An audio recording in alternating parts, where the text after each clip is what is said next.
Assalamualaikum warahmatullahi wabarakatuh. Pada kesempatan kali ini saya akan mereview sebuah buku yang berjudul Serat Sewoko lan Taju Salatin. Serat Sewoko lan Taju Salatin merupakan salah satu karya sastra Jawa klasik yang memiliki nilai sejarah, budaya, akulturasi, serta pendidikan yang sangat tinggi. Naskah ini terdiri atas 345 halaman dan ditulis menggunakan bahasa Jawa serta aksara Jawa. Proses penulisannya dimulai pada bulan Juli 1927 dan selesai pada tahun 1930. Wah, ini berarti sebelum kemerdekaan Indonesia ya, kan Indonesia merdeka pada tahun 1945.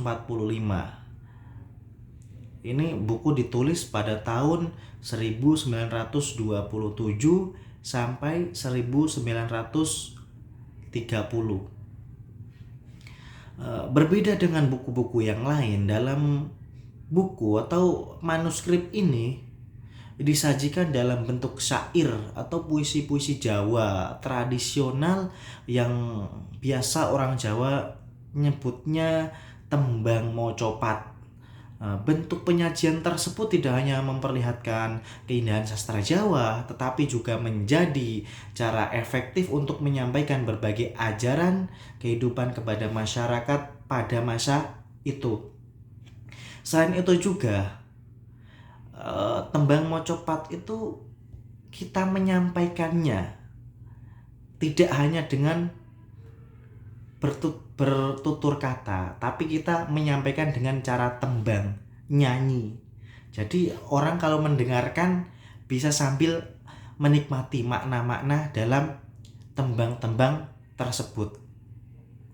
Dalam manuskrip ini berisi ajaran yang berfokus pada kepemimpinan, akhlak mulia, bersikap jujur, rendah hati, bertanggung jawab, dan menghormati orang lain. Intinya dalam buku ini berisi nasihat-nasihat bagaimana kita hidup di masyarakat. Dalam buku ini kan ada dua tema, yaitu Serat Sewoko lan Taju Salatin. Untuk Taju Salatin itu berisi tentang bagaimana cara agar menjadi seorang pemimpin yang ideal, seorang pemimpin yang digambarkan bisa memimpin rakyatnya, bisa fokus untuk mementingkan rakyat daripada kepentingan pribadi, bijaksana, mengutamakan rakyat, serta mampu menjadi teladan bagi masyarakat, menjadi contoh.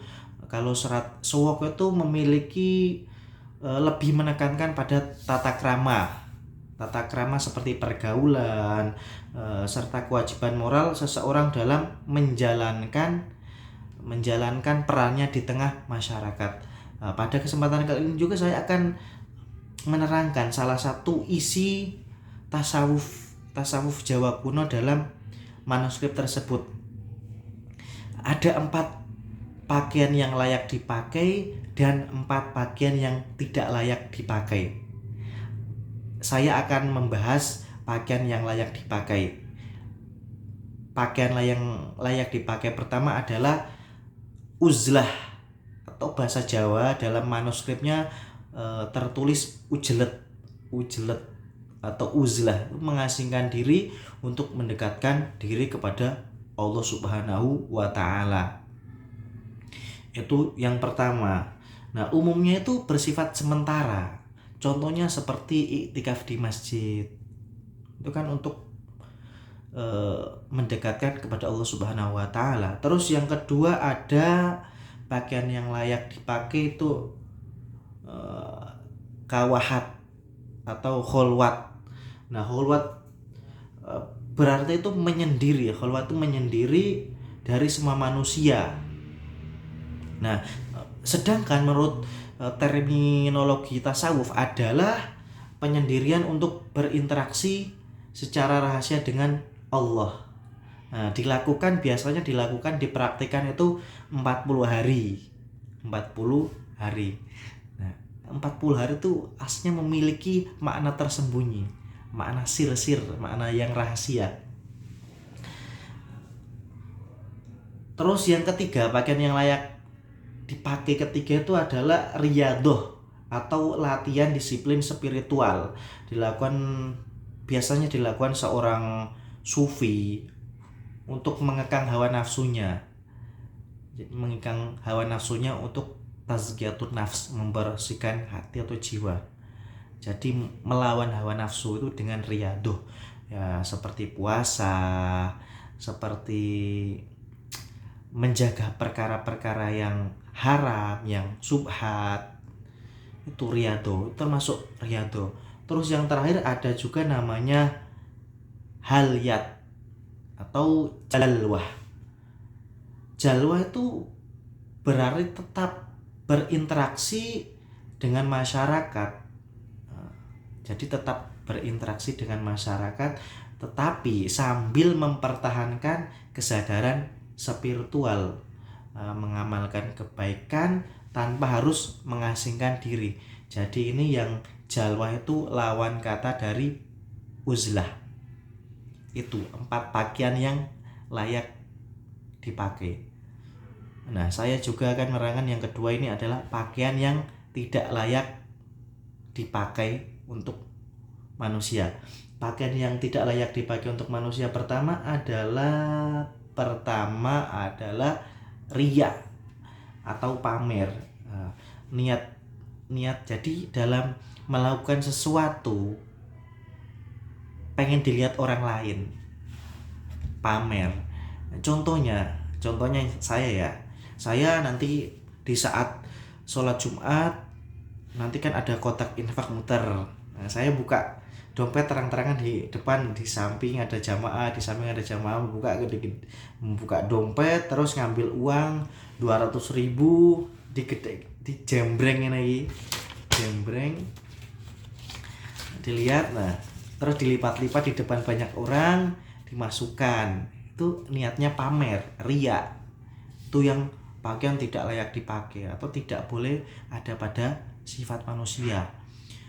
Yang kedua ada namanya sum'ah. Sum'ah itu berhubungan dengan ingin didengar orang lain. Jadi kalau riya itu sedang beramal dan ingin dipuji. Tetapi kalau sum'ah itu sudah beramal, sudah melakukan perkara tetapi diceritakan ke orang lain, jadi ingin didengar. Misalkan saya mendonatori sebuah masjid, mendonatori sebuah masjid sebesar 5 juta. Nah, 5 juta tersebut setelah saya berikan ke masjid tersebut, saya menceritakan, Lur, tadi aku ngasih wakaf ya, ngasih donatur ke masjid yang sana yang sedang dibangun 5 juta. Nah, itu ingin didengar, kebaikan kita ingin didengar orang lain. Itu namanya sum'ah. Beda ya sama riya. Yang ketiga, pakaian yang tidak layak dipakai adalah ujub atau banggakan diri sendiri. Sikap kagum, bangga pada amal yang telah dilakukan oleh diri sendiri. Merasa paling wow gitu loh. Misalkan merasa paling pinter dalam kelas, merasa paling pinter, merasa paling bisa, terus merasa paling kaya. Padahal di atas langit tuh masih ada langit lagi. Di atas atap ini loh masih ada lagi tuh yang pondasi yang untuk untuk melapisi atasnya agar tidak rembes tuh masih ada lagi tuh. Itu kan ibaratkan di atas langit masih ada langit. Jadi tidak boleh yang namanya ujub atau bangga atas diri sendiri, merasa bisa. Terus yang terakhir ada namanya kibir. Kibir itu berbeda dengan ujub. Karena kalau ujub itu bisa melibatkan perilaku yang nyata. Sedangkan kalau kibir bisa menghapus pahala. Seperti sombong. Emang sombong itu kibir, sombong.